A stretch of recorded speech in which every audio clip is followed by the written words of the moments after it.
지금 그리스도인의 정체성을 살펴보고 있는데 우리 교회가 오늘은 나는 은혜 아래 있는 의인입니다. 여러분들의 정체성은 의인이에요. 또한 그 말은 죄의 지배에서 벗어난 사람이라고 하는 뜻도 가지고 있어요. 그래서 신앙생활하는데 가장 어려운 게 대한민국 교회에서는, 외국은 모르겠어요. 외국 교회를 제가 출석을 안 해봐가지고. 근데 대한민국 교회는 참 유독 이 죄의 지배에서 벗어날 줄을 몰라요. 예수를 믿으면서 여전히 죄의 종노릇하며 살아요. 그래서 죄의 지배에서 벗어나는 방법. 그래서 의는 나의 것이다. 의는 행위가 아니라 하나님의 본성이다. 같이 따라 읽읍시다. 시작. 우리가 지금 여러분 믿고 있는 이 의를 자꾸 행위로 접근을 하기 때문에 이게 안 되는 거예요. 이 의는 본성이에요. 그래서 의가 행위가 아니라 본성이라고 하는 것을 이해하는 것이 아주 중요해, 신앙생활에서. 왜 그런가 하면 이 본성이라고 하는 건 힘이 있기 때문에 그래요. 죄의 본성을 가진 사람은 어떨까요? 죄를 저지를 수밖에 없습니다. 죄의 본성을 가지고 있기 때문에 그래요. 그러면 의의 본성을 가지고 있다면 의를 행할 수 있는 능력이 이미 주어져 있습니다. 그래서 나에게 어떤 본성이 있는지 알고 생활하는 것은 아주 매우 중요한 거예요.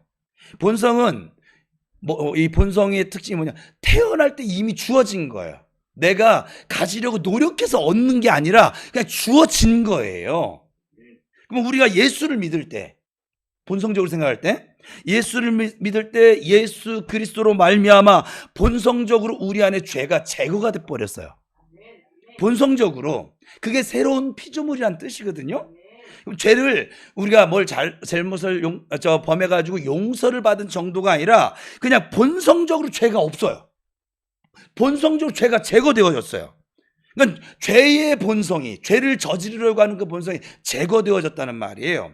그 성경에 보면 죄 제거라고 하는 단어와 죄 용서라는 단어가 이렇게 구분되어져서 나오게 됩니다. 죄 제거와 죄 용서가 서로 달라요. 다른데 이 죄의 제거는 거듭날 때, 우리가 예수를 믿고 거듭날 때, 거듭나면서 이미 새로운 피조물, 새로운 생명, 새 생명, 이전 것은 지나갔으니 보라 새 것이 되었도다 할 때 그 새 것, 그 새 것이 뭐냐면 죄의 본성이 완전히 제거됐어요. 없어요. 여러분 새롭게 태어날 때 이미 죄가 없다고요. 죄가 없이 태어났어요. 아유, 이럴 줄 알았다니까. 이게 안 되는 거예요. 우리 이 사고가 예수를 믿으면서도 죄가 없다고요. 근데 왜 여러분이 왜 막 당차게 막 이게 아멘 이게 뭐 안 되는 줄 아세요? 나 여전히 지금 죄 짓고 있는데 이 죄의식에 사로잡혀 있거든요 지금. 그래서 그래요. 그러니까 우리가 새로 태어날 때는 이미 죄가 없는 상태로 태어난 거예요. 그래서 우리 영광이 했던 걸 기억해 보세요. 우리 새로운 피조물이 되어질 때 어땠어요? 모든 신령한 복. 그래서 여기는 우리 지금 새롭게 태어난 이 영은 뭐라고 했어요? 퍼펙트하다고 그랬잖아요. 여긴 무언가 MSG를 막 첨가할 필요도 없어요. 그냥 완벽해요. 왜냐면 예수의 영이니까. 거룩한 영이고 성령이시고 하나님의 영이니까. 이해가 되세요? 그러니까 이 영에는 이미 죄가 없다고요. 그래서 이 죄의 제거는 죄의 본성과 관계가 있는 거예요. 본성. 여러분 의인입니다. 의인에게는 이 죄의 본성이 없어요. 자, 그러면 죄의 용서는 그러면 뭘까? 거듭난 다음에 이미 거듭났어. 새 영이 되어졌어. 그럼에도 불구하고 이 육체가 그 전에 지니고 있던 막 달려가던 차가 브레이크를 밟는다고 바로 서는 것이 아니라 이렇게 관성의 법칙에 의해서 몇십 미터 가서 지금 사고를 나는 거잖아요. 그것처럼 이 몸이 막 죄를 지으면서 달려오던 그 습관대로 나타나는 그 행동들이 나타날 때 죄를 범했을 때 그의 행위를 용서받을 때 죄 용서라고 쓰는 거예요. 여러분들이 주일날 고백의 기도 여기는 지금 예수를 처음 믿는 사람이 없으니까 다 이미 구원받은 사람들이네요. 그러면 여러분들에게는 그 고백의 시간이 말 그대로 고백의 시간이, 예수를 믿고 죄가 없는 의인으로 살아가는데 이 육체가 살아가면서 죄의 행동을 저지른 것에 대해서 용서를 구하는 거예요. 말 그대로. 그래서 제가 여러 번 얘기했어요. 여러분, 구원을 위해서 회개할 필요는 앞으로 있다 없다? 없다. 여러 번 얘기했어요. 지금 그동안 얘기했던 거 종합편으로 하는 거예요. 지금 제가요, 재밌는 게 있어요. 하나님, 이걸 또 해야 돼요? 어마어마하게 얘기했거든요. 지금 어마어마하게 나눴거든요. 말씀을, 이 복음을. 이걸 또 넣어야 될까요? 해야 돼. 왜요?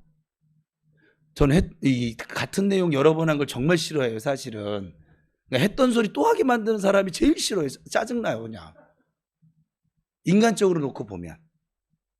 왜 말귀를 못 알아듣지? 왜? 뭐 때문에? 바보가 아닌 이상은? 막 이런 게 있는 거예요. 그 전에 저의 이 육성으로 보면. 그래서 같은 얘기 막 두 번, 세 번 하면, 두 번, 세 번 하면서 내가 없던 짜증이 막 이제 막 올라오더라고요. 그래서 내가 싫어하나 봐요, 그게. 그렇게 많이 얘기했는데, 그렇게 많이 지금 반복하고 있는데, 근데 하나님 또 하래요. 왜냐면 여리고 도는데 지금 질척거리는 게 여러분 무슨 싸움이냐면 이 죄와의 싸움이거든요. 지금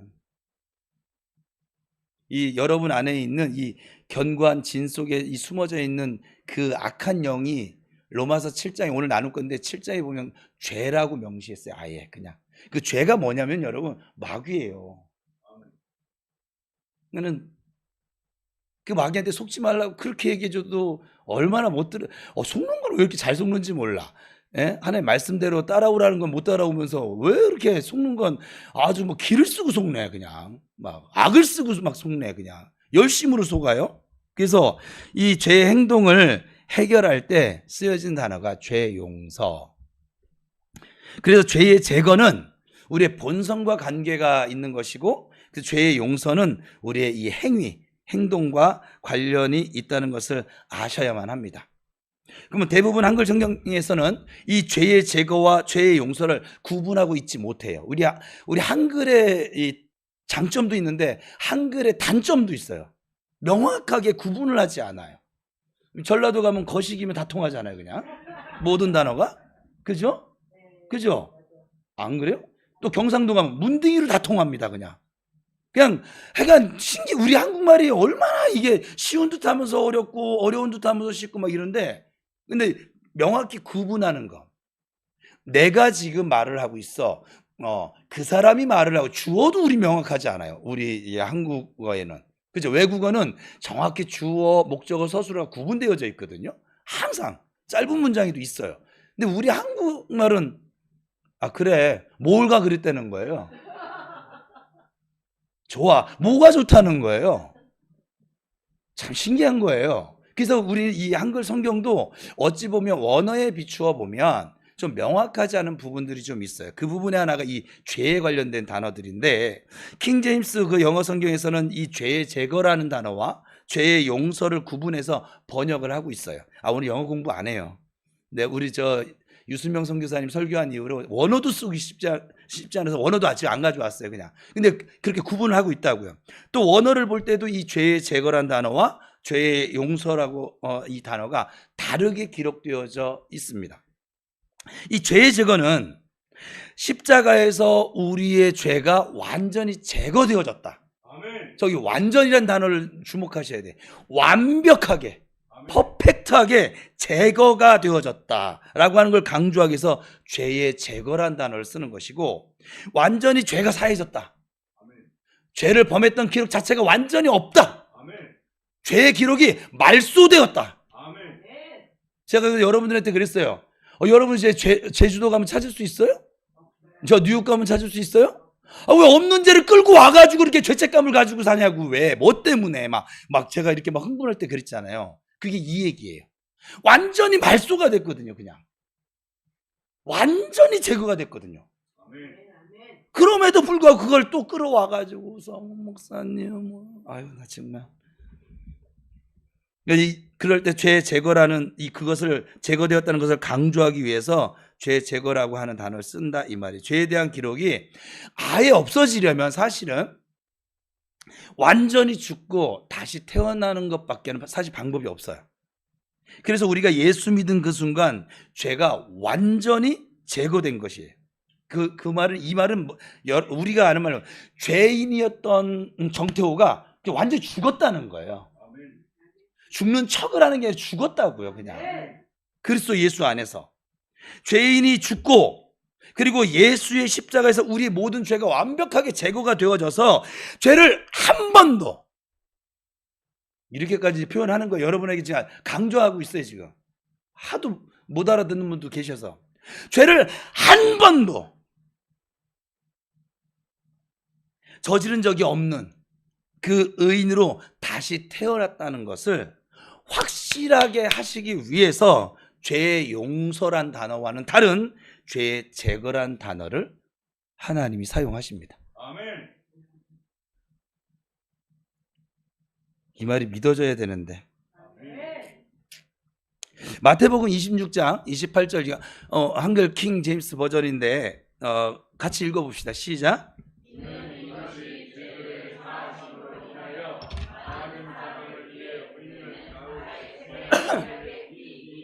그러니까 예수님께서 흘리신 이 새 언약의 피는 많은 사람들의 죄들을 사하기 위해서, 제거하기 위해서 흘리는 피다, 언약의 피다라고 쓰고 있습니다. 그러니까 죄를 제거함이란 단어를 여기서도 쓰고 있어요. 이 구약의 제사를 보면 우리가 아는 것처럼 동물의 막 목을 비틀고 뭐 각을 뜨고 껍질을 벗기고 태우고 그리고 먹고 그래서 완전히 제거해 버리잖아요. 그것처럼 철저하게 제거를 해서 흔적도 남기지 않는 것을 이 죄의 제거란 단어가 뜻을 하고 있어요.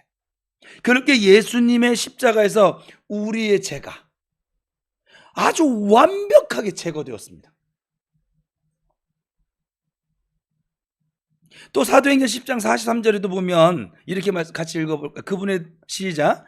그분의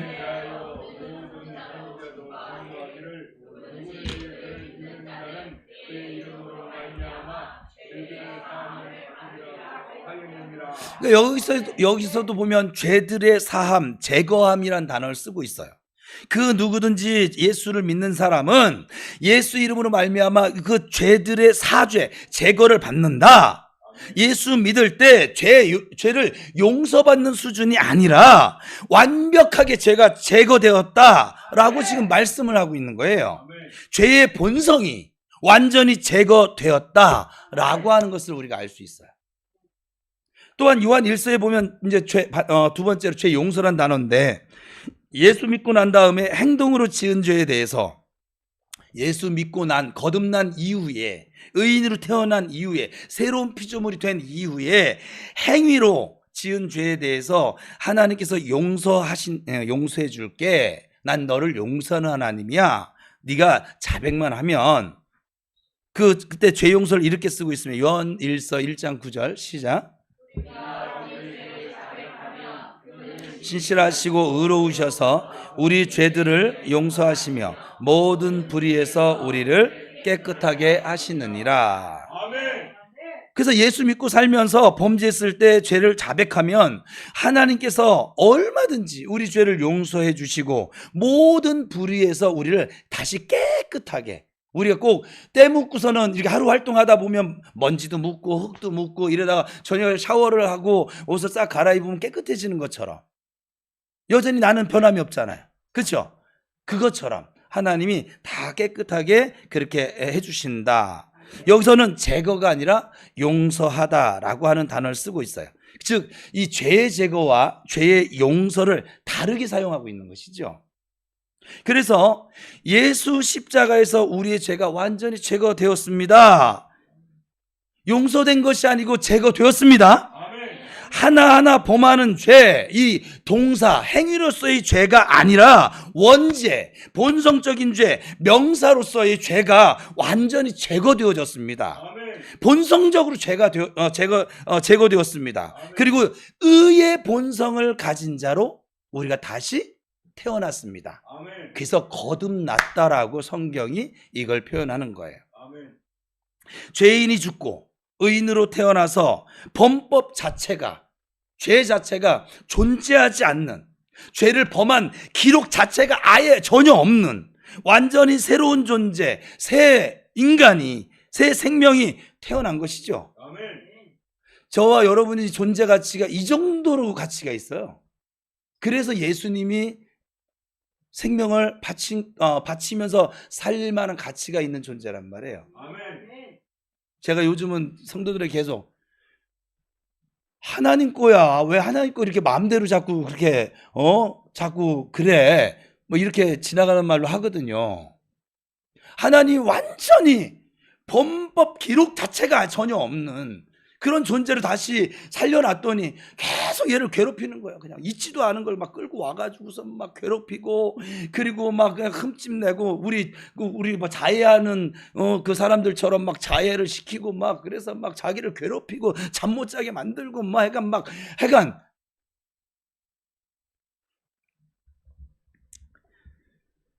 새로운 피조물로 죄인이 아닌 의인으로 죄의 본성이 제거가 되어지고 의의 본성을 가진 자로 우리는 다시 태어났습니다. 아멘. 이걸 거듭남 중생이라고 성경은 얘기를 하고 있습니다. 우리가 완벽하게 예수 안에서 의롭게 태어난 것이지요. 아멘. 그래서 이걸 다시 한번 정리를 해보면 앞에 지금 오늘 많이 나올 건데 잘 여러분 눈으로도 지금 듣고 귀로도 듣고 마음으로도 좀 들었으면 좋겠어요. 아멘. 이게 좀 명확했으면 좋겠어. 그래야 여러분들이 저 죄의 종로를 타는, 죄의 지배받는 삶을 그래야 청산할 것 같아요. 죄 제거, 이것은 거듭나면서 우리가 예수 그리스도를 구주로 영접하고 거듭나면 다시 태어나면서 예수 그리스도를 구주를 영접을 거듭날 때 죄의 본성이 완전히 제거가 되어져 버렸고 아멘. 새로운 생명, 예수의 생명을 받아서 의의 본성을 받았다라고 하는 걸 죄 제거라고 얘기한다고 그랬어요. 그 다음에 죄 용서는 거듭난 이후에 범하는, 다시 예수 믿고 난 이후에 범하는 잘못된 행동들에 대해서 하나님은 언제든지 얼마든지 용서해 주십니다. 아멘. 그 증거가 성경에도 나와 있죠. 우리의 기준으로 다윗은 용서받으면 안 돼요. 저의 기준은 아브라함도 믿음의 조상이 되면 안 됩니다. 저의 도덕적 기준으로 볼 때 야곱 12지파 조상 될 자격이 없어요. 없어요. 솔로몬 또 누구 있을까요? 여러분 위대하게 생각하시는 그분. 바울이요? 바울은 살인자예요. 그것도 예수 믿는 사람들만 골라 죽인 살인자라고요.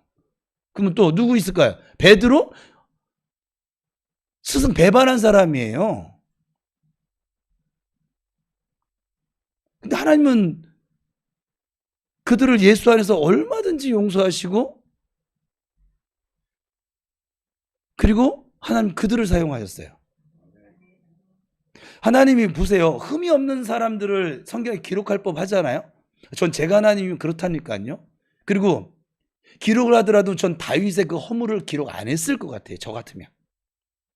아브라함의 허물을 기록 안 했을 것 같아요. 제가 하나님이면. 근데 하나님은 다 기록했어요. 그리고 예수님의 족보를 보면 하나같이 뭐 기생, 또 뭐 있어요? 이방 여인, 또 뭐 있을까요? 며느리. 이것도 말도 안 되는 거야. 그죠? 하나같이, 그러니까 우리가 생각해서는 도저히 그럴 수 없는 자들을 하나님 세우시고 사용하시고. 왜요? 예수 안에서 이미 거듭난 사람은 죄가 없다고요. 아멘. 근데 우리 인간은 아무리 그렇다 하더라도 이전의 일을 놓지 않아요. 제가 죄송해요. 우리 여성들의 장점은 신혼 때도 잊어버리지 않는다는 거. 또 어떤 애 낳을 때 섭섭했던 거 죽을 때까지 잃지 않는다는 거. 치매가 걸려도 그걸 잃어버리질 않아요. 잊어버리질 않아요. 대단한 능력들을 지니셨어요. 하여간 과거에 막 구질구질한 모든 것을 다 끄집어내고 그리고 살아. 막 그냥 참 습성이 이상해 아주. 하나님은 전부 다 이걸 기억도 안 한다는데, 도말했다는데도 불구하고 죄에 대한 그 기억도 그냥 다 끄집어 와가지고서 예수 믿기 이전에부터 다 끄집어 와가지고서 나가는 죄인이에요. 맨날 이 가슴 치며 사는 거죠 이제 막. 여러분이 무슨 50년대 60년대 어머니 삶도 아니고 왜 가슴을 이렇게 때려가면서 한스럽게 삽니까? 옛날 어머니들이 여기를 막 때렸거든요. 그냥 막 어디 풀 데가 없어가지고. 하나님 원하지 않으세요. 하나님 여러분을 살리려고 하신 일이 그렇게 단순한 일이 아니세요. 하나님이 나를 위해서 행하신 일을 자꾸 헛된 가치로 만들면서 살아가는 그런 성도의 삶을 살지 않았으면 좋겠어요. 이거는 그냥 성경에는 없고 저희 목사로서 부탁이요. 조금 이따 더 나가보죠. 그래서 우리가 예수 믿을 때 죄의 본성이 완전히 죄가 됐다는 것을 알아야 죄의 본성, 죄성을 우리가 이겨낼 수 있습니다. 우리가 신앙생활 때 넘어지는 이유가 뭘까? 넘어지잖아요? 왜 넘어질까? 저는 이제 앞으로 넘어지지 않으려고 작정을 했는데, 왜냐면 무언가 하나가 완전히 분명해졌기 때문에. 내가 막 팔이 잘리든지 뭐 눈이 뽑히든지 뭐 다리가 불가되어 상관없어요. 그냥 저는 하나님 바라볼 거니까 그냥. 내가 성질이 또 해서 이 거듭난 이후에도 행위가 또 이렇게 넘어지는 행위를 했을지라도 상관없어요. 내가 그렇다고 하나님의 자녀고 하나님이 세우신 목사라는 사실에 변개치 않으니까. 그냥 하나님 볼 거예요 저는. 옆에서 누가 뭐 시비를 걸든지 뭐 옆구리를 찔르든지 창으로 찔르든지 피 흘리면서도 전 예수님 볼 것이고 하나님 볼 거예요. 제가 작정을 해버렸어요. 그냥 하나님 살아계시거든. 하나님 바로 지금 내 앞에 계시고 지금 제 옆에 계시고 제 안에 계시고 지금도 말씀하시고, 이걸 내가 부인할 방법이 없어요.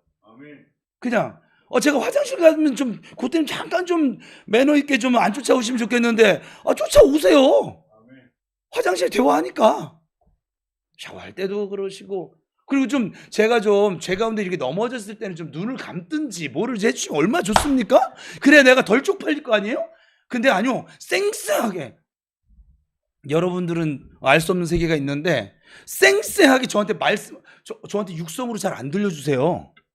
저한테 육성으로 저렇게 대언으로 이렇게 직접 이렇게 저한테 직접 들려주신 경우가 많지는 않아요. 있는데 많지는 않아요. 왜 그런지 모르겠어요. 너는 말을 안 해도 깨달으니까 뭐 이러신 것 같은데, 근데요, 제가 죄 가운데 한번 넘어질 때가 있었는데, 그때 넘어질 때는 대호야우야우야우야우 이렇게 안 하시고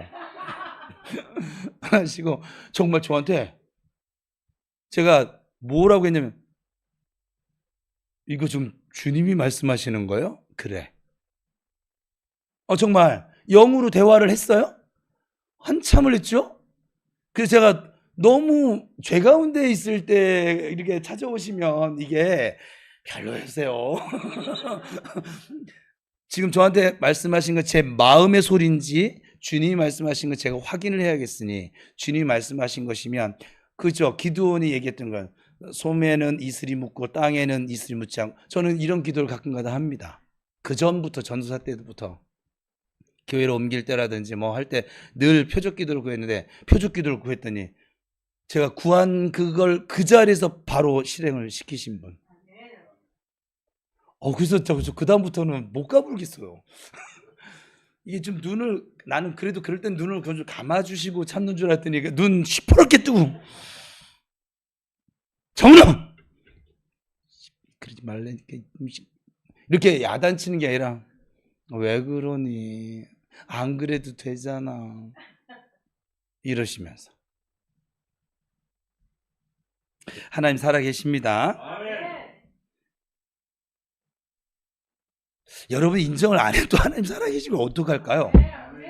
우리가 인지를 못해도 하나님이 지금 여러분 그 상태, 마음, 뭐 생각 이걸 다 지금 보고 계시는데 머리털까지 세고 계시는데 어떡할까요? 그냥 그분 인정하고 사는 게 낫지 않을까요? 저는 이제 이번에 그냥 아예 그렇게 근데 그렇게 포기하고 났더니 이제 편해지셨어요. 굉장히 많이 편해졌어요. 넘어지는 이유가 자꾸 내 안에 여전히 죄의 본성이 남아있는 것 같기 때문에 그렇습니다. 넘어지는 이유가. 여러분 지금 여기 넘어진 분이 혹시 계세요? 아마 그것 때문일 거예요. 다른 이유 없어요. 다른 건 다 여러 가지 이유 중에 하나인 것이고 본성적으로 따지면. 그래서 로마서 7장에서 바울이 오라 나는 곤고한 사람이다. 이게 무슨 말이냐면 나 정말 죽을 것 같아.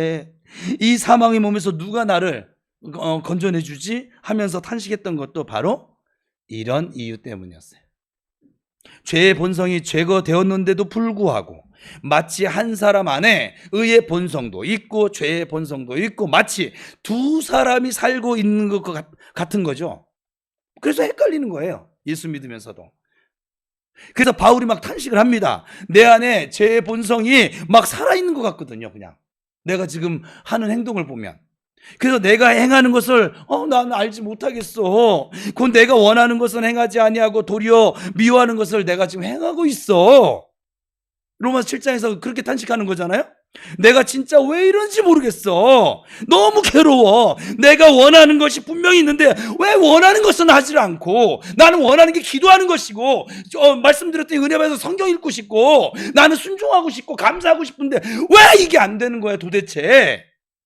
그리고 하지 말라는 자꾸 그 죄 가운데 그것들만 행하고 있어. 이게 사도 바울의 탄식이에요. 7장에서. 우리랑 똑같아요. 사도 바울이 우리랑 달랐을 것 같아요. 그러면서 만일 내가 원하지 아니하는 그것을 행하면 내가 이로써 율법이 선한 것을 시인한다. 사랑하려고 했는데, 이게 무슨 뜻이냐면 사랑하려고 했는데 막 사랑하려고 하면 율법이 들어와서 사랑하라고 하는 거야. 난 원래 사랑하려고 했거든 마음은. 근데 율법이 들어와서 사랑하려고 하라고 하면 더 사랑하기 싫고. 여러분 더 쉬운 말로, 나 지금 막 공부하려고 했는데 엄마가 방문 뚝뚝 들어가서 과일하고 뭐 주스 하나 해서, 그런 풍경 우리 집은 없는데 어쨌거나 들고 와가지고는 은우야 공부 더 열심히 해야지. 그러면 나 조그만 것까지 하려고 했거든요. 갑자기 하기 싫어져. 막 저기 봐야 용서하려고 했는데 너 용서해야 돼 하고 율법을 들이대면 용서하기 싫어지는 거야. 막 하라고 하면 하기 싫어지고, 하지 말라고 하면 더 하고 싶어지고. 율법이 분명히 옳은 것인 줄 나도 알아. 그런데 나는 오히려 더 반대로 살아가게 된다는 것이죠. 그러면서 바울이 아주 놀라운 걸 발견하죠. 7장 17절인데 같이 읽어봅시다. 시작.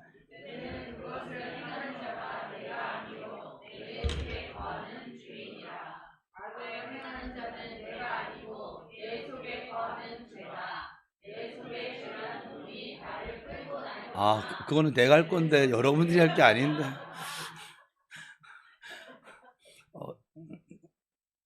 맞아, 내가 밑줄을 그어놨으니까. 그러니까 내 속에 막 이 죄라고 하는 놈이, 그냥 처음 듣는 것 좀 들으세요 또. 이 죄라는 놈이 막 나를 끌고 다녔구나. 나를 죄를 저지르게 만들었구나. 이러면서 또 반복해서 로마서 7장 20절에서 같이 읽습니다. 시작. 만일 내가 원하지 아니하는 그것을 하면 이를 행하는 자는 내가 아니요 내 속에 거하는 죄니라. 그래서 나는 분명히 선을 원해. 그런데 내가 원하지 않는 그것을 하면 그걸 행하는 자는 내가 아니고 내 속에 거하는 죄야. 내가 아니야. 이 죄라는 놈이 내 안에서 행하고 있는 거야. 나는 분명히 선을 원해. 난 기도하기를 원하고, 하나님 말씀에 순종하기 원하고, 사랑하기 원하고, 소망 가운데 살기 원하고, 예배 참여하기 원하고, 봉사하기 원하고, 전도하기 원해. 악을 행하는 것은 내가 아니라 내 속에 거하는 죄야. 이렇게 이야기하고 있습니다. 이게 지금 다른 사람의 고백이 아니라 사도 바울의 고백이에요. 솔직한. 근데 이 죄라는 놈의 이 특성이 뭐냐면 율법을 만나면 이 죄는 아주 강력해집니다. 우리 7장 8절인데 같이 읽어봅시다. 시작.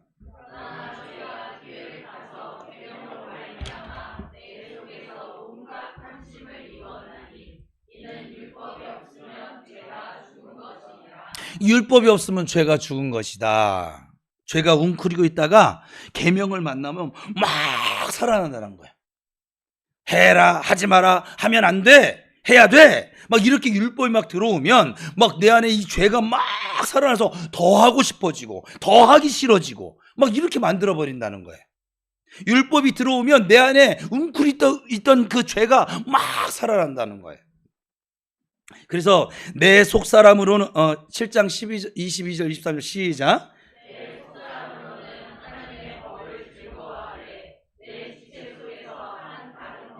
내 마음의 법과 싸워서 내 지체 속에 있는 죄의 법으로 나를 사로잡는 것을 보는도다. 그래서 늘 누가 이겨요? 죄의 법으로 나를 사로잡는 것을 내가 지금 보고 있어.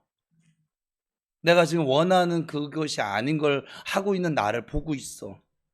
속에서 막 싸움이 일어나는데 악을 행하는 쪽으로 자꾸 끌려간다는 것이죠. 나는 선을 원하는데 늘 악의 지배를 받고 있다는 거예요. 죄의 법이 나를 사로잡아 버린다고 지금 고백하는 거예요. 그래서 오호라, 나는 곤고한 사람이로다. 이 사망의 몸에서 누가 나를 건져낼 수 있겠어? 탄식이 나오는 거야. 아무리 노력해도 안 되니까. 이거 어떻게 해야 될까요? 여러분들은 이 사도 바울의 이 탄식이 여러분의 탄식은 아니세요? 난 기도해야지. 죄는 떠나가고. 나 예배 잘 드려야지. 떠나가라. 하나님 감사해요. 늘 이러세요? 그런데 또 갑자기 사도 바울이 감사가 막 터져 나오는 것이죠. 막 이런 상황 속에서 25절에 시작. 그러니까 막 24절까지 막 탄식을 했거든요. 어찌할 줄을 몰라서. 근데 25절 갑자기 하나님께 감사를 하고 있어요. 왜 감사를 할 수 있느냐? 로마서 8장 오늘 본문 1절로 넘어가 보면 같이 읽어볼까요? 시작.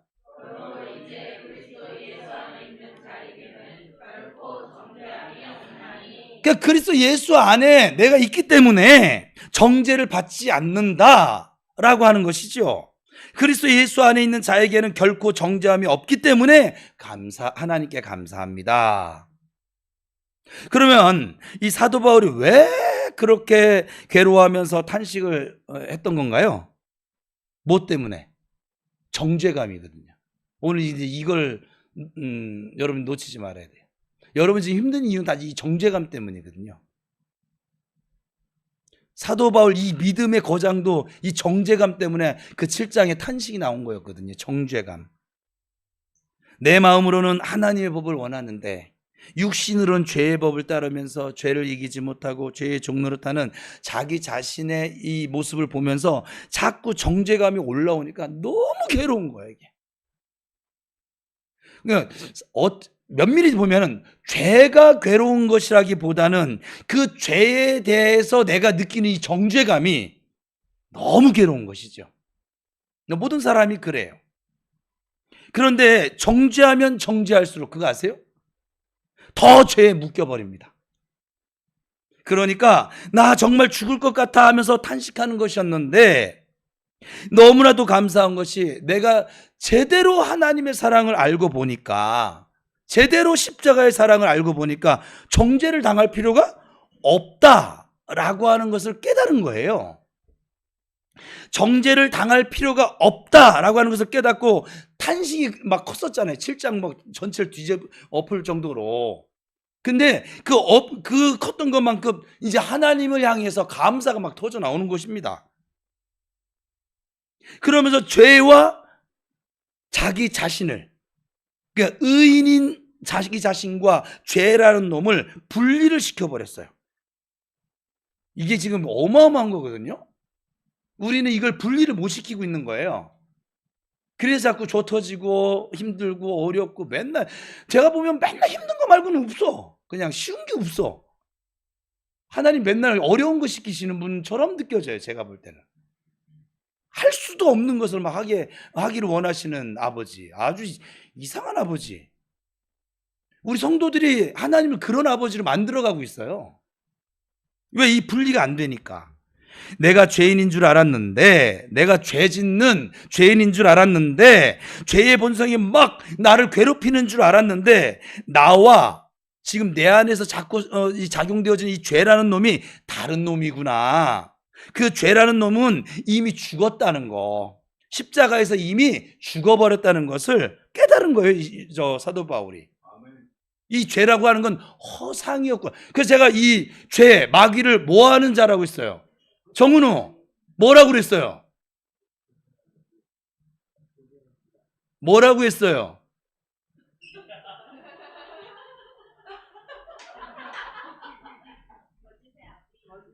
맨날 집에서 아빠 목사님 괴롭히지 말고 예배 시간 잘 들으세요. 네? 집에 가서 이제 안 들어줄 거야, 나.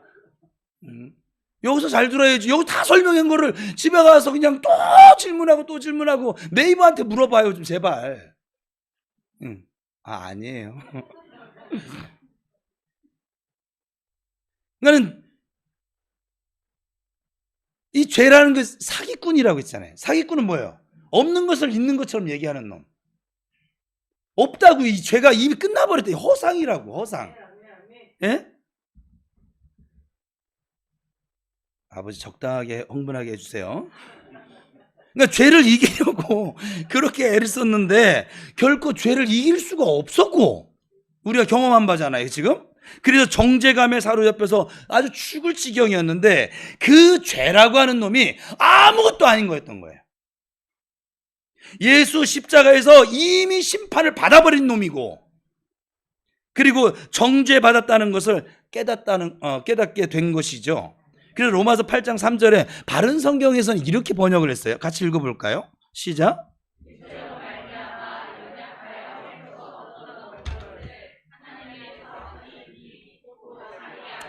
죄 있는 육신의 모양으로 보내어 속죄의 제물로 삼으셔서 그 육체 안에서 죄를 심판하신 것이다.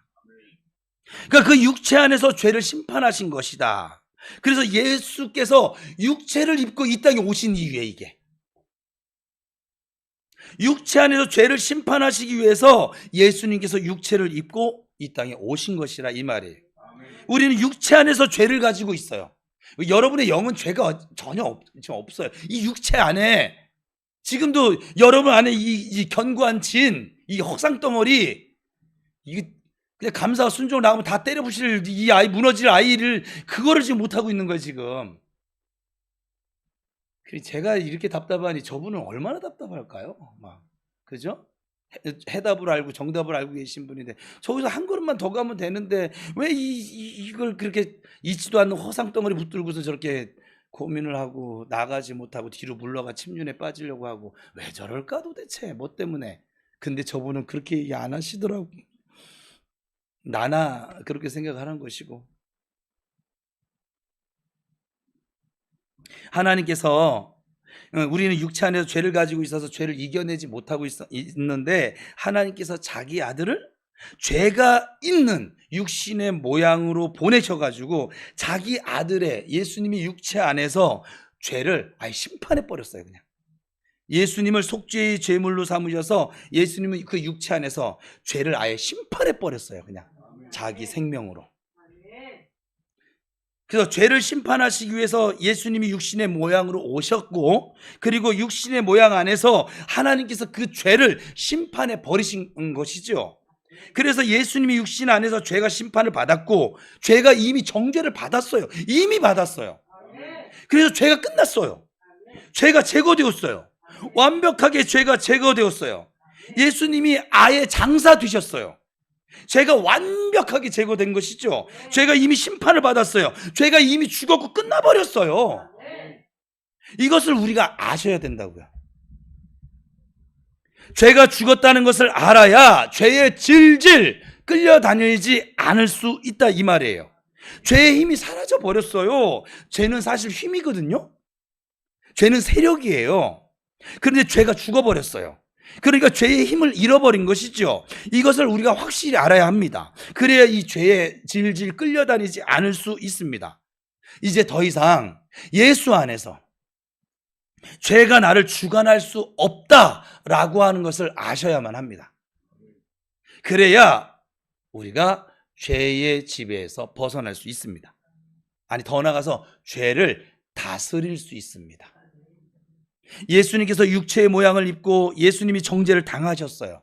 그래서 내가 정죄 당하면 안 되는 거예요. 예수님 이미 당하셨거든요. 정죄 당할 필요가 없어요. 정죄 당할 죄가 죽어버렸다고요. 그 옛사람이 우리는 죽어버렸어요. 여러분 이미 세례 받을 때, 아니 예수님을 구주로 영접할 때. 그 로마서 6장 14절 같이 읽어봅니다. 시작.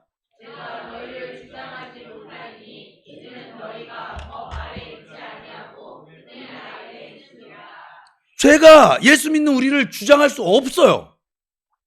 죄가 우리를 질질 끌고 다닐 수 없어요. 왜냐하면 우리가 여전히 율법 아래에서 살고 있는 사람들이 아니고 예수 그리스도의 십자가의 은혜, 하나님의 은혜 아래에 있기 때문에 그렇습니다. 은혜 아래에 있을 때 죄가 나를 주장할 수 없어요. 왜? 예수 그리스도의 보혈이, 하나님의 사랑이 나를 좀 두르고 있거든요. 화영검처럼. 이거 아주 중요한 거예요. 반대로 은혜 아래에 있지 않고 율법 아래에 있으면 죄가 나를 주장할 수 있어요. 한국교회 성도들은 다 율법 아래에 있는 것 같아요. 제가 볼 땐 그래.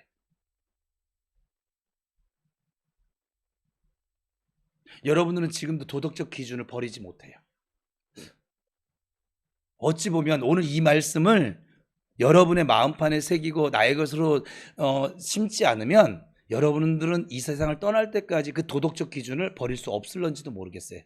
제가 지금 그동안 30년 가까이 목회를 해보니까 아무리 얘기를 해도 나하고 같이 사는 우리 가족들도 이걸 이해를 못해요. 여전히 도덕적 기준이에요. 그냥 여전히. 이 도덕적 기준은 뭐냐면 결국은 누가 기준이냐면 삶에 내가 기준인 거예요. 하나님이 믿음이 뭐라고 했어요? 하나님은 여전히 항상 언제나 그 자리에 계시는데 내가 도덕적으로 깨끗하면 예수를 잘 믿는 것 같고 도덕적으로 안 깨끗하면 예수를 잘 못 믿는 것 같고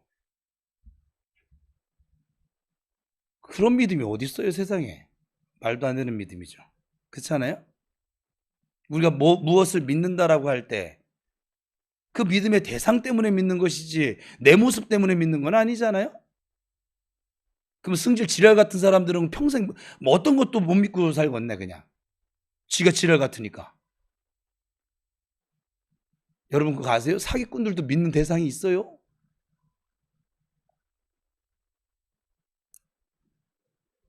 여전히 내가 기준이에요. 지금 오늘 전할 말씀도 여전히 내가 기준인 사람은 이 말이 이해도 되지도 않아. 은혜 아래 있는 게 뭐고 율법 아래 있는 게 뭐야? 막 이렇게 따질 거야. 막 그냥 아무리 성경이 얘기해도 성경은 좀 제껴두시고요. 그게 아니고 그래도 사람이 양심이란 게 있지. 계속 이래요.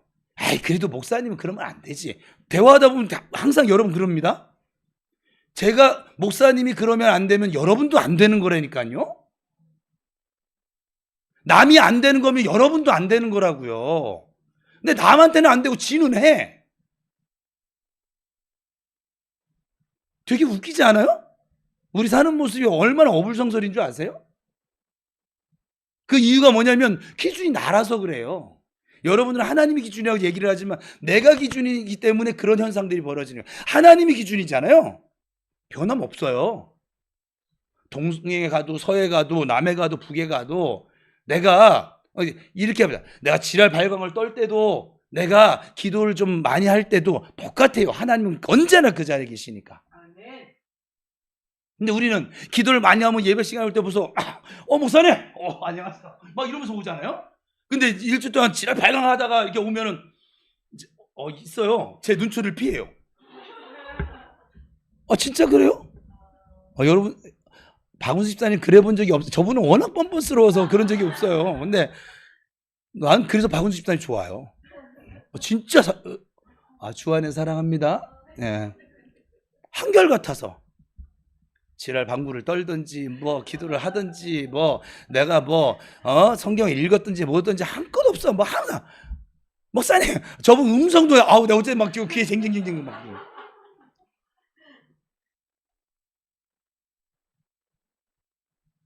그게 중요해요. 여러분 나 자신을 기준 삼고 신앙생활하는 것처럼 위험한 게 없는 거예요. 결국은 이 작태가 뭐를 하냐면 내가 하나님 되는 거예요. 그래서 자꾸 다른 사람 비판하는 거예요. 정죄를 하는 거예요.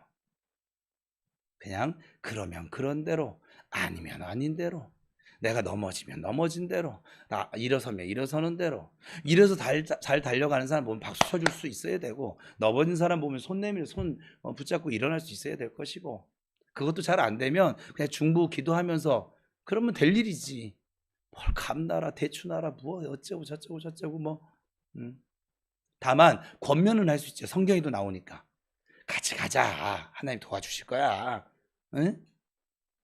이거는 할 수 있죠. 어느 누구도 정죄할 수 없어요. 여러분도 저 정죄하면 안 돼요. 여러분 정죄한다고 정죄 안 당해요. 여러분 정죄하면 나 교회 옮길 거야. 아니 하나님 나를 정죄 안 하는데 자기들이 뭔데 나를 정죄해? 예? 그리고 나도 여러분 정죄하지 않아요.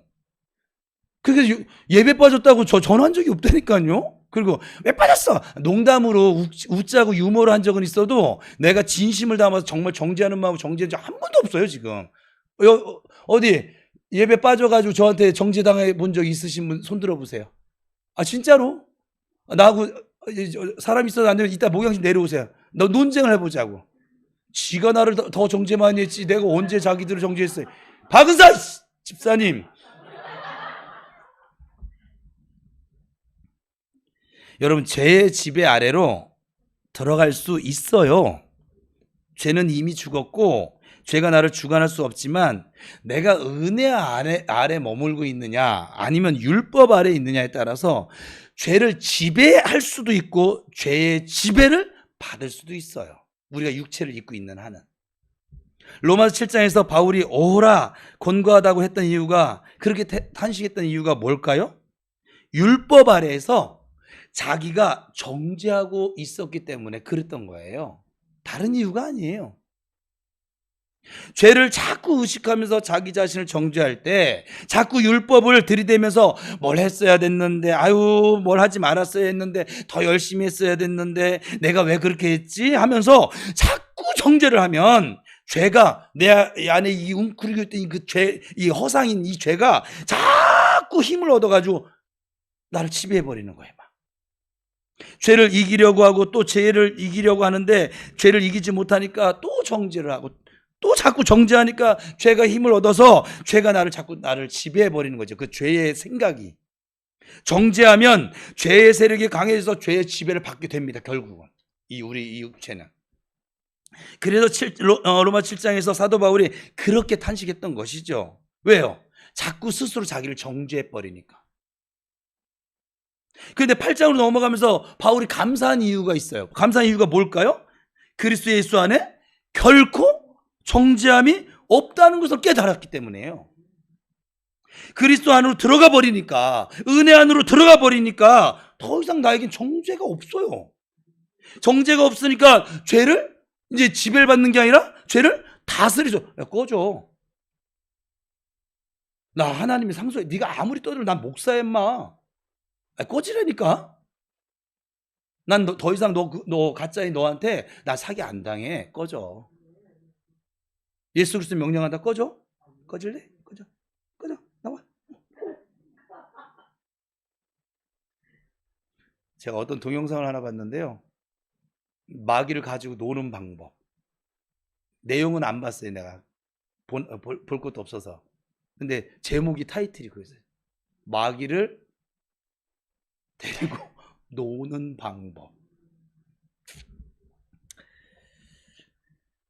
그래서 죄의 지배를 받지 않고 죄를 다스리려면 빨리 우리가 은혜 아래로 들어가야 합니다. 범죄했을 때, 우리 행위로 죄를 범했을 때, 특별히 범죄하고 실수했을 때 정죄가 우리 안에 일어나잖아요. 그죠? 일어나잖아요. 그때 예수님이 하신 일을 바라보고 나에게 주신 의, 이 예수님의 의, 이 하나님의 의, 이 십자가의 의를 기억하면서 빨리 그 은혜 아래로 들어가야만 합니다. 죄를 범하면 아우 나 왜 그랬어 막 속상하면서 막 스트레스를 주고 스스로 정죄를 하고 막 이렇게 되거든요, 사람이. 그럴 때 빨리 예수의 은혜 아래로 들어가야만 합니다.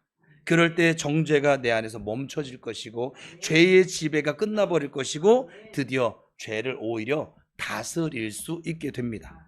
그래서 우리는 그리스도 예수 안으로 들어가야만 합니다. 그리스도 예수 안으로 들어간다라고 하는 것이 은혜 안으로 들어가는 것이에요. 예수님이 하신 일을, 나를 위해서 하신 일을 바라보는 거예요. 그게 소망의 능력이에요. 예수님이 정죄를 다 받으셨어. 예수님 십자가에서 죄가 이미 다 끝나버렸어. 예수 십자가에서 죄가 이미 다 정죄받았어. 심판받았어. 그리스도 예수는 결코 정죄함이 없어. 나는 정죄당하지 않을 거야. 나는 정죄받기를 거절해. 꺼져버려. 하나님이 나를 의롭다고 하는데, 하나님 나를 의인이라고 칭해 주셨는데 네가 뭔데?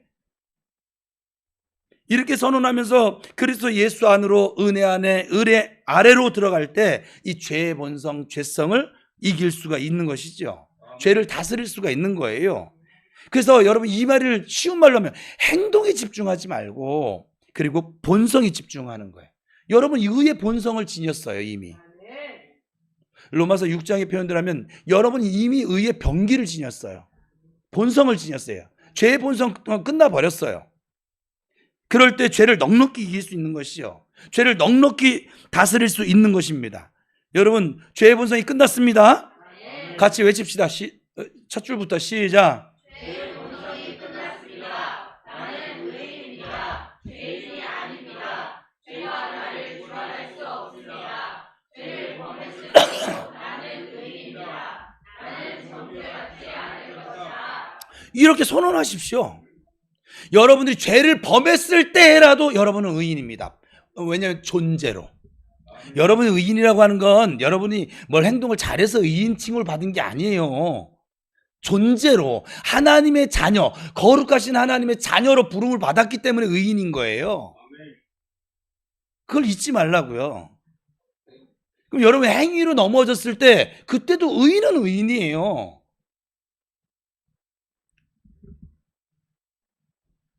또 이렇게 하면 또 잘못 해석하는 분이 있을까요?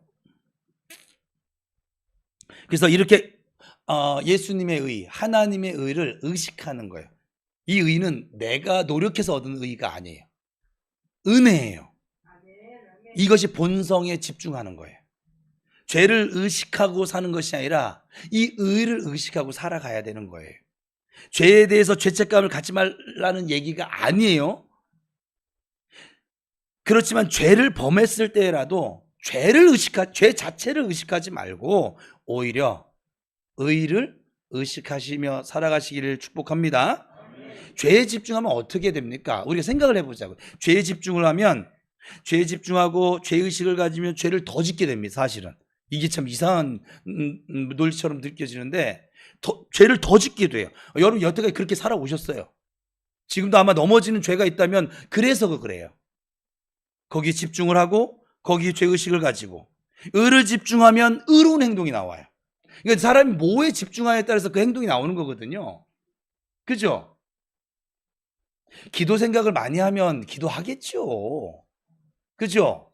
근데 난 왜 이렇게 기도하지 못하지? 그 사람은 계속 기도 못할 거예요. 이미 기도하지 못하지로 이미 생각이 지금 젖어 들어갔으니까. 난 왜 이렇게 용서를 못하지? 용서 못할걸요? 백날 씨름해보세요. 씨름할수록 용서 못한 나를 발견해서 또 정죄감에 또 빠질걸요? 그렇지. 또 저만 그런 거죠?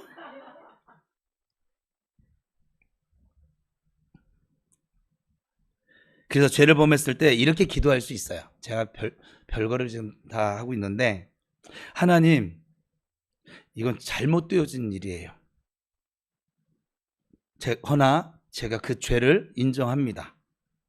그러나 나는 의인입니다. 이렇게 의를 의식하는 거예요. 나는 의인입니다.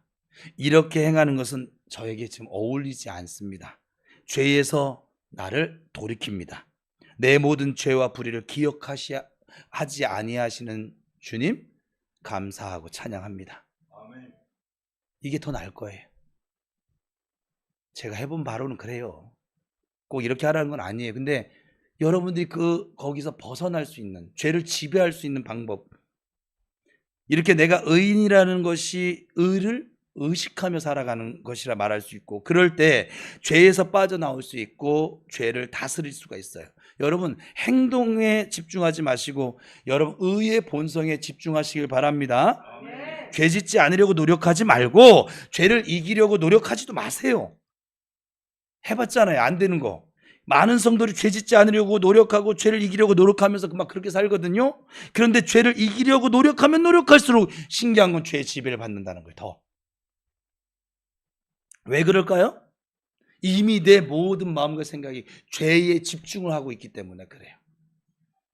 죄를 이기기 위해서 자꾸 죄를 의식하기 때문에 죄를 의식하면 의식할수록 오히려 더 죄에 묶여버리고 만다는 것이죠. 죄는 이미 제거됐어요. 죄는 해결됐습니다. 죄는 끝났습니다. 죄를 이기려고 애쓸 필요가 없습니다. 기쁜 소식이에요. 그래서 그러니까 복음을 복음으로 믿어야 된단 말이죠. 나는 의인이고 이미 모든 복을 받았습니다. 내가 가진 의를 의식하며 살아가시길 바랍니다. 나는 의인이고 의의 본성을 가지고 있습니다. 죄가 나를 지배할 수 없습니다. 나는 은혜 아래 있는 자입니다. 죄가 나를 주관할 수 없습니다. 나는 죄를 한 번도 저지른 적이 없는 의인으로 태어났습니다. 나는 죄가 싫은 사람입니다. 아멘. 네. 그렇잖아요. 어디 죄 좋아하시는 분 아멘. 우리 다 같이 오늘 말씀 기억하면 이러고 나서도 나중에 가서 목사님 저 같은 건 죽어야 돼. 해간 내가 진짜 나 정말 착한 사람인데 해간 이렇게까지 막 목 쉬어가면서 막 이렇게 했는데도 불구하고 목사님 뭐 이러기만 해보세요. 아주 그냥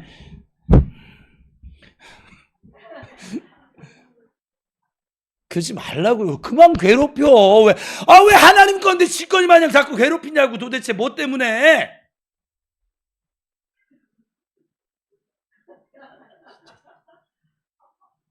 옆 사람 보고 하면서 그게 네 거야. 옆 사람도 어른일 수도 있으니까 이게 당신 거세요? 네. 응? 다시요. 하나님 거예요. 자, 다시 한번 축복하겠습니다. 하나님 거 사랑해주며 삽시다. 시작.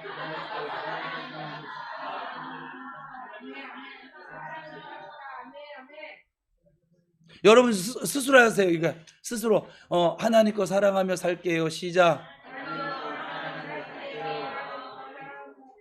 괴롭히지 마세요. 여러분 여태까지 살아오면서 괴롭힌 적이 많잖아요. 괴롭혀서 얻은 게 뭔데요? 없어요. 몸만 아팠지, 머리만 아팠고, 속만 상했고, 열매가 없어요. 열매가. 그렇죠? 그게 벌써 그건 아니잖아요.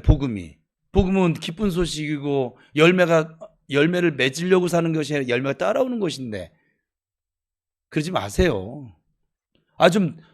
좀 넘어졌어. 그러면 그래도 하나님, 저는 하나님 상속자입니다. 저는 휘어스로 살 것입니다. 선포하고 예배당 올 때 당당하게 해서 목사님 안녕하세요. 하세요. 내가 얼마든지 받아줄게 그냥. 에? 목사님 하이파이브 해줄게요.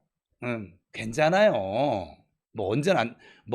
언제는 완벽했습니까? 주님 때문에 은혜 아래 있을 때 우리가 좀 괜찮아 보이는 주자로 살고 있는 것이지, 그죠?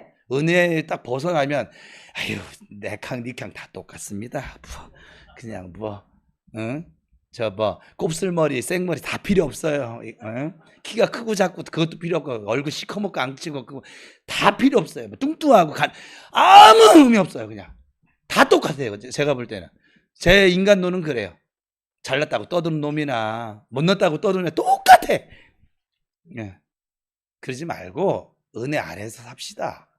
예수 안에 삽시다. 그래서 죄의 종노릇 하며 살지 말고 하나님 이미 다 해결해 놓은 걸 붙잡고 그거 집어와서 장롱에서 꺼내갖고 와서 죄야 나하고 놀자. 난 나쁜 놈이야. 난 기도도 할 자격도 없고 나는 사랑도 할 자격도 없고 아예 나가 죽어버려야 돼. 그러지 말고 막 가슴 치면서 막 그냥 후회와 한탄과 막 그냥 막 이러고 살지 말고 오히려 아버지 감사합니다. 찬양합니다. 그렇게 감사하고 찬양하며 살 수 있기를 축복합니다. 자, 우리 고백하겠습니다. 로마서 8장 1절 말씀 고백이에요. 시작. 그러므로 이제 그리스도 예수 안에 있는 자에게는 결코 자, 다시 한번 읽을 건데 이번에는 예수 안에 있는 저 같으면 태호에게는 제가 성경 읽는 방법이에요. 여러분도 이건 좀 따라했으면 좋겠어. 그래야 이게 내 것이 될 거 아니야. 맨날 이렇게 읽으니까 남 얘기처럼 생각하나 봐. 그래서 맨날 그냥 결코 정죄함이 없다는데 계속 정죄하고 있잖아요. 오랜만에 등신처럼, 상등신처럼. 그러지 말라고요. 자, 다시 로마서 8장 1절. 그러므로 이제 그리스도 예수 안에 있는 태호에게는 결코 정죄함이, 한 번만 다시 읽겠습니다. 그러므로 이제 그리스도 예수 안에 있는 태호에게는 결코 정죄함이 없나니. 자, 밑에 하얀 것 같이 선포하듯이 시작. 죄인은 죽었습니다. 부족한 죄인은 죽었습니다. 나는 의인으로 태어났습니다. 나는 한 번도 범죄한 적이 없는 의인으로 태어났습니다. 아멘. 예수 믿을 때 본성적으로 제가 죄가 되었습니다. 나는 의의 본성을 가진 자로 태어났습니다. 나에게는 범법 자체가 존재하지 않습니다. 아멘. 예수님이 정죄를 다 받으셨습니다. 예수 십자가에서 죄가 이미 끝났습니다. 예수 십자가에서 죄가 정죄받았습니다. 그리스도 예수 안에서 결코 정죄함이 없습니다. 나는 정죄당하지 않을 것입니다. 아멘. 로마서 6장 14절, 우리 이것도 말씀 고백인데 3번 할 거예요. 시작. 죄가 너희를 주장하지 못하리니 이는 너희가 법 아래 있지 아니하고 은혜 아래 있어. 죄가 너희를 주장하지 못하리니 이는 너희가 법 아래 있지 아니하고 은혜 아래 있음이라. 죄가 너희를 주장하지 못하리니 이는 너희가 법 아래 있지 아니하고 은혜 아래 있음이라. 아멘. 나는 의의 본성에 집중합니다. 죄의 본성이 끝났습니다. 나는 은혜 아래 있으며 죄의 지배가 끝났습니다. 죄가 나를 주관할 수 없습니다. 아멘. 죄를 범했을 때도 나는 의인입니다. 나는 정죄받지 않을 것입니다. 나는 의인입니다. 부족한 죄인은 죽었습니다. 나는 의인입니다. 예수님의 의가 나의 것입니다. 아멘. 나는 축복받을 자격이 있습니다. 나는 사랑받을 자격이 있습니다. 나는 건강할 자격이 있습니다. 나는 부유할 자격이 있습니다. 아멘. 나는 그리스도 안에서 하나님의 의입니다. 나는 하나님의 사랑을 받고 있습니다. 하나님이 나를 기뻐하십니다. 나는 하나님 보시기에 눈부시게 아름답습니다. 나는 예수님의 의식으로 충만합니다. 아멘. 지금 함께 여러 가지 고백을 했는데 죄의식으로 살지 마시고 의의식으로 사십시오. 율법 아래 살지 마시고 은혜 아래 사십시오. 정죄함 속에 살지 마시고 자유함 속에 사실 수 있기를 축복합니다. 다시 한번 고백하는데 우리 교회는 여러분과 함께하고 있는 목사는 이 부분에 정말 자유해요. 그래서 제가 그랬잖아요. 생활하다가 찬양단, 특별히 찬양단 잘 들으세요. 하다가 내가 도저히 이게 짐이 되고 말았어. 이게 자유, 기쁨, 은혜, 헌신 막 이것이 되고 있지를 않아. 그러면 좀 참는 거는 뭐 내 몫이야. 근데 이 참는 게 도를 넘어갔어. 못 참겠어. 저한테 와 얘기하세요. 내가 정형관살 잘라버리든지 뭐 해서라도 그 시스템을 바꿔줄 테니까. 예? 인도자가 마음에 안 들어요. 얘기하세요. 예. 말한 사람을 잘라버릴 거니까. 나는 좀 너무 힘들면 쉬면 되잖아요. 내가 그 일을 하지 않으면 교회가 돌아가지를 않아. 예배를 드릴 수 없어. 이런 아주 꼭 필요한, 내가 아니면 안 되는 일 말고는 언제든지 저한테 와서 얘기하세요. 저는 다 쉬게 할 거야. 다 쉬게 하고 내가 다 할 거야. 지금도 내가 다 하고 싶은데 다 하지 않는 이유는 여러분에게 복급받을 기회를 줄 뿐이지. 저는 주를 위해서 하는 게 즐거워요. 밤새 가면서 하려도 할 수 있다고요. 체력이 요즘은 안 따라주긴 하지만 그래도 해요. 필요하면. 아셨지, 찬양단? 그 척하는 거는 의미가 없어요. 내가 몇 번을 얘기해. 없어. 척하는 거 의미 없어. 본인에게도 해야. 오히려 정죄감을 더 가져다 줄 거라고. 이게. 그러지 말라고. 우리 다른 교회는 그렇게 하면 목사님 막 야단을 치고 불러서 그래도 해야 되지 않냐 이런. 저는 안 그럴게요. 제발 부탁입니다. 나는 억지로 하지 마세요. 뭐 억지로 십자가를 진 구레네 시몬이 뭐 복을 받았다고 하긴 하는데 그 가문이 예수님 이후의 삶을 우리 살고 있으니까 아니요. 그리고 그게 정 못하겠다면 전 그 일을 없애버릴 거예요. 그냥 아예. 예배 드리는데 방해가 되지 않는 선에서는 없앨 거야. 이은님 집사님, 주방 봉사하는 게 힘드시면 언제든지 얘기하셔야 돼요. 억지로 하지 마요. 그럼 밥을 안 먹을 거예요. 우리 교회에서. 도시락을 시켜 먹든지 뭐 김밥을 시켜 먹든지 그렇게 할 것이고. 왜냐면 그게 본질은 아니잖아. 본질이 예배잖아요. 그죠? 저희도 예배 드려야 할 뭐 권리와 자격이 있는데 예를 들어 준 거예요. 지금 저분은 지금 이렇게 얘기해서 또 시험 듣고 무슨 말 이해되셨어요? 전도부장님 가다가 기운이 에너지가 기름이 다 떨어졌어. 기름이 떨어졌어. 기름 채워야지. 무슨 거기서 계속 서 있습니까? 주유소 가서 기름 채우고 오세요. 뭐 기도원을 가시든지 뭐라 하시든지 뭐 괜찮아요. 우리가 그 밥 한 끼 안 먹고 전도 잠깐 쉰다고 해서 하늘나라 무너집니까? 그렇지 않아요. 우리 김은하 사모님 한 달 이렇게 쉬었다가 나오니까 교회가 뭐 변함이 있어요, 없어요? 왜? 없어요. 저분이 쉬는 동안 교회가 막 무너질 것 같았잖아요. 이게 전도도 안 될 것 같고 막 안 무너집니다. 그러면 제가 한 달 쉬면 우리 교회 무너질까요? 안 무너집니다. 아유, 정간사 있잖아요. 장정순 목사님 계시고 박 목사님 계신데 교회는 그런 곳이 아니에요. 하나님이 운영하실 수 있는데 나를 써주심에 감사함으로 하는 곳이에요. 이 마음을 놓치잖아요. 하지 말라고 제발 부탁인데. 본인에게도 마이너스, 교회에도 마이너스. 그거는 아셨죠? 이거 지금 여러분들이 그런 상태가 아니라서 지금 말을 하는 거예요. 나중에 그런 상태 왔을 때 내가 이렇게 얘기하던 시험 들지 마. 원래 예전부터 이렇게 얘기했어. 몇 년 전서부터 그냥 계속 주야장천. 그런데도 불구하고 박은서 집사님 힘들면 뭐 그 자리에 은혜 안 치면 되지 뭐. 그죠? 뺏기지 마요. 기도하겠습니다.